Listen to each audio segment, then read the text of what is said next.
ഹരിനാമകീർത്തനത്തിലേക്ക് സ്വാഗതം. കരുണാപയോധി മമ ഗുരുനാഥനിസ്തുതിയെ വിരവോട് പാർത്ത് പിഴ വഴി പോലെ തീർത്തരുൾക. ദുരിതാബ്ദിതൻ നടുവിൽ മറയുന്നവർക്ക് പരം ഒരു ബോധമായി വരിക. നാരായണായ നമഃ. 51 അക്ഷരങ്ങളെ കൊണ്ട് എഴുത്തച്ഛൻ ഹരിനാമകീർത്തന രചന നടത്തി. ആ മുതൽ ക്ഷ വരെയുള്ള അക്ഷരങ്ങൾ ഉപയുക്തമാക്കി രചന പൂർത്തീകരിക്കുകയും ചെയ്തു. എങ്കിലും അദ്ദേഹം പൂർണ്ണ തൃപ്തനല്ല. തൻ്റെ രചനയുടെ അവസാന വാക്ക് താനല്ല, ഗുരുനാഥനാണ്.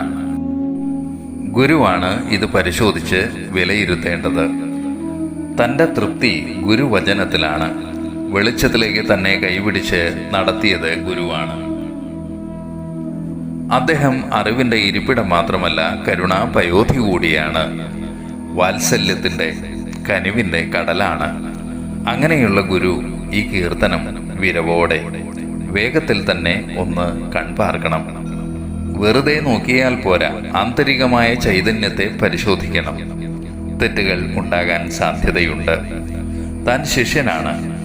ഗുരു ശിഷ്യന്റെ തെറ്റു തിരുത്താൻ ബാധ്യസ്ഥനുമാണ്. പിഴകൾ കണ്ടെത്തുന്നത് വേണ്ടതുപോലെ തിരുത്തി തരണം. കാരണം ഹരിനാമകീർത്തന രചനയ്ക്ക് പിറകിൽ വലിയൊരു ലക്ഷ്യമുണ്ട്. മനുഷ്യർ വല്ലാതെ ദുരിതകയങ്ങളിലാണ്. സംസാരസാഗരത്തിൽ മുങ്ങിയും പൊങ്ങിയും മറിയുകയാണ്. അവർക്ക് ഹരിനാമകീർത്തനം ഒരു ബോധമായി, ഒരു തോണിയായി തീർന്നാൽ അതല്ലേ മഹാപുണ്യം.